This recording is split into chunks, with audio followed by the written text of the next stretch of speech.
দীর্ঘ সময় আমরা এই ভোটাধিকার হরণ নিয়ে সংগ্রাম করেছি। এই ঢাকা বিশ্ববিদ্যালয়ের মাটি থেকে বাংলাদেশের ইতিহাসে গণতন্ত্রের একটি দৃষ্টান্ত স্থাপন হতে যাচ্ছে আজকে। আপনারা কেউ ভোটাধিকার প্রয়োগ না করে বাসায় বসে থাকবেন না। আপনারা সকলে আসুন, ভোট কেন্দ্রে নিজেদের ভোটাধিকার প্রয়োগ করুন। আপনাদের প্রতি উদাত্ত আহ্বান জানাচ্ছি।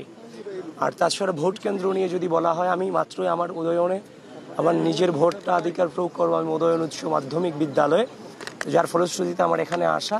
আমি এখনো ভিতরে ঢুকিনি, হয়তোবা পরিদর্শনের পরবর্তী মন্তব্যতে আমি জানাতে পারবো বা যে সামগ্রিক পরিস্থিতি সম্পর্কে। কখন ভোট দিতে পারেন আপনি?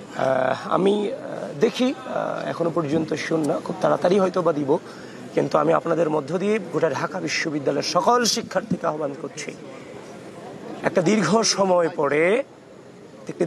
সময় পরে গণতন্ত্রের দ্বার উন্মোচিত হতে যাচ্ছে। ভোটাধিকার প্রয়োগ করার সুযোগ হচ্ছে। তারা তাদের বিবেককে খাটিয়ে যথাযথ নেতৃত্বকে তারা বেছে নেবেন, সেটাই তাদের কাছে আকাঙ্ক্ষা। ঠিক আছে, থ্যাংক ইউ।